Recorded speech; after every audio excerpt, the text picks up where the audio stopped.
सन 1630 देश में हिंदुत्व बिखर चुका था।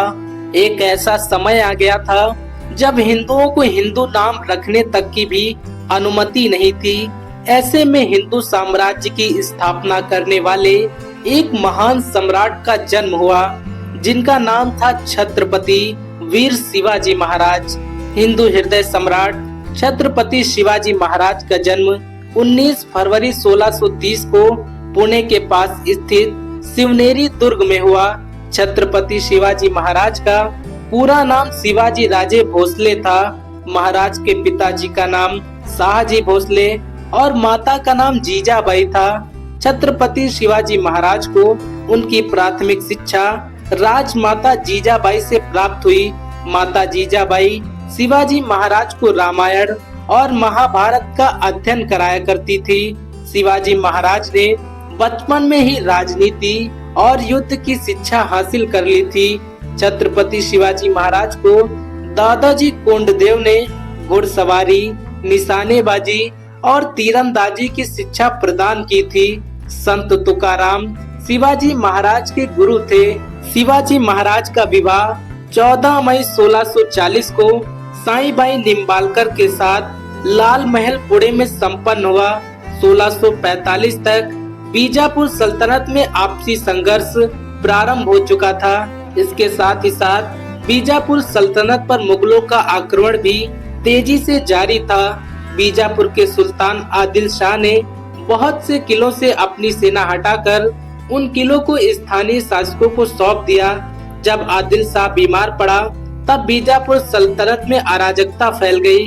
तब शिवाजी महाराज ने इस मौके का फायदा उठाया और बीजापुर सल्तनत में प्रवेश करने का फैसला किया। मात्र 15 वर्ष की आयु में शिवाजी महाराज ने अपना पहला आक्रमण तोरण दुर्ग पर किया और मात्र 17 वर्ष की आयु में लोगों को इकट्ठा करके छत्रपति शिवाजी महाराज ने एक सेना का निर्माण किया और आसपास के किलों पर आक्रमण करना भी प्रारंभ कर दिया। शिवाजी महाराज ने अपनी असली विजय अभियान 1656 में आरंभ किया। इस अभियान के तहत शिवाजी महाराज ने कई किलों को अपने अधीन किया। महाराज सभी धर्म का सम्मान करते थे, लेकिन वो जबरदस्ती धर्म परिवर्तन के प्रखर विरोधी थे। शिवाजी के समकालीन हुए एक प्रसिद्ध कवि भूषण कहते हैं, अगर शिवाजी नहीं होते तो काशी अपनी संस्कृति खो चुका होता, मथुरा मस्जिदों में बदल गया होता एवं सब कुछ शून्य हो गया होता। शिवाजी महाराज की सेना में कई मुस्लिम सैनिक भी थे। सिद्दी इब्राहिम शिवाजी महाराज के तोपों के प्रमुख थे। अपनी धर्मनिरपेक्षता के कारण जनता के हितों को समझते हुए छत्रपति शिवाजी महाराज ने 1657 तक मुगल साम्राज्य के साथ शांतिपूर्ण रिश्ते रखे। शिवाजी महाराज ने ही औरंगजेब को बीजापुर हासिल करने के लिए भी मदद की थी। इसके बदले में बीजापुरी किले और गांव का हक शिवाजी को दिया गया था। मुगलों से शिवाजी महाराज की टकरार मार्च 1657 में प्रारंभ हुई, जब मुगलों के अधिकारियों ने अहमदनगर दुर्ग पर छापा मारा। छत्रपति शिवाजी महाराज की निरंतर बढ़ती ताकत को देखकर बीजापुर का सुल्तान आदिल शाह सदमे में था और वो किसी भी तरह शिवाजी महाराज को रोकना चाहता था।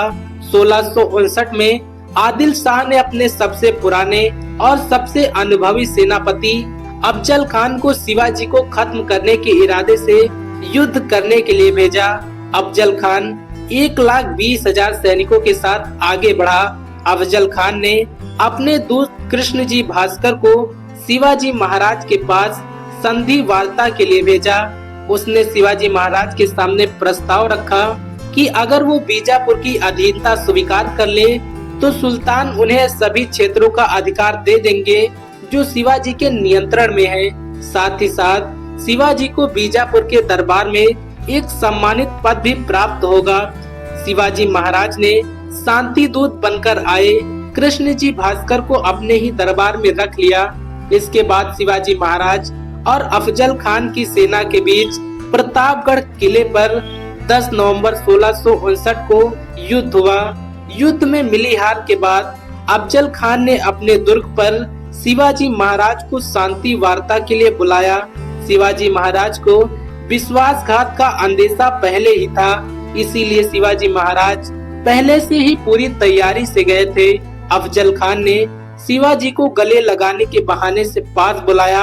अफजल खान शिवाजी महाराज को दबोचकर मारने की कोशिश करने लगा, लेकिन छत्रपति वीर शिवाजी महाराज ने अपनी कतार से उसका कलेजा चीर दिया। अफजल खान के विश्वासघात के बाद छत्रपति शिवाजी महाराज ने अपनी सेना को बीजापुर पर आक्रमण करने का आदेश दे दिया। छत्रपति शिवाजी महाराज के पास एक विशाल सेना तैयार हो चुकी थी। शिवाजी महाराज की सेना में नौसेना भी शामिल थी। भारतीय नौसेना का जनक शिवाजी महाराज को ही माना जाता है। महाराज की बढ़ती ताकत को देखकर बौखलाए औरंगजेब ने जयसिंह और दिलीप खान को शिवाजी को रोकने के लिए भेजा। शिवाजी के सामने पुरंदर समझौता पेश किया गया, जिसके तहत शिवाजी महाराज को अपने 24 किले मुगल साम्राज्य को देने थे। उस समय तो शिवाजी महाराज ने वो समझौता स्वीकार कर लिया। औरंगजेब ने 1666 में शिवाजी महाराज को उनके 9 वर्षीय पुत्र छत्रपति संभाजी महाराज के साथ आगरा के किले में आमंत्रित किया। 12 मई 1666 को औरंगजेब ने अपने दरबार में शिवाजी महाराज को सेनापतियों के पीछे खड़ा करवाया, जिससे नाराज होकर छत्रपति शिवाजी महाराज जाने लगे तो रास्ते में ही उन्हें गिरफ्तार करके आगरा के किले में नजरबंद कर दिया गया। लेकिन छत्रपति शिवाजी महाराज वहां से भी फलों की टोकरी में छिपकर बाहर निकल गए। 1670 के अंत तक शिवाजी महाराज ने पुरंदर की संधि का उल्लंघन करते हुए मुगलों को दिए 23 किलो में से अधिकांश को वापस जीत लिया। तानाजी मालुसरे ने कोंडाना किला जीता था, जिससे प्रसन्न होकर शिवाजी महाराज ने इस किले का नाम बदलकर सिंहगढ़ कर दिया। 13 अक्टूबर 1670 को छत्रपति शिवाजी महाराज ने सूरत दुर्ग पर आक्रमण करके वहां पर अपना आधिपत्य स्थापित कर लिया। इस बड़ी जीत के बाद शिवाजी महाराज ने दक्षिण की मुगल रियासतों के साथ साथ उनके अधीन राज्यों को भी अपने अधिकार में मिला लिया। 1670 से 1674 के बीच हुए सभी मुगल हमलों में शिवाजी महाराज की जीत हुई। 1674 आते आते शिवाजी महाराज ने उन सभी दुर्गों पर अपना आधिपत्य स्थापित कर लिया था, जो कि पुरंदर की संधि के दौरान उन्होंने मुगलों को प्रदान किए थे। 6 जून 1674 को रायगढ़ के किले में शिवाजी महाराज जी का राज्याभिषेक किया गया। इस समय शिवाजी महाराज आधिकारिक तौर पर छत्रपति शिवाजी महाराज कहलाए। महाराज के राज्याभिषेक के 12 दिन बाद ही राजमाता जीजाबाई का निधन हो गया। इस कारण 4 अक्टूबर 1674 को दूसरी बार शिवाजी महाराज का राज्याभिषेक किया गया। विजयनगर साम्राज्य के पतन के बाद दक्षिण भारत में ये पहला हिंदू साम्राज्य था। तो दोस्तों, आपको ये जानकारी कैसी लगी?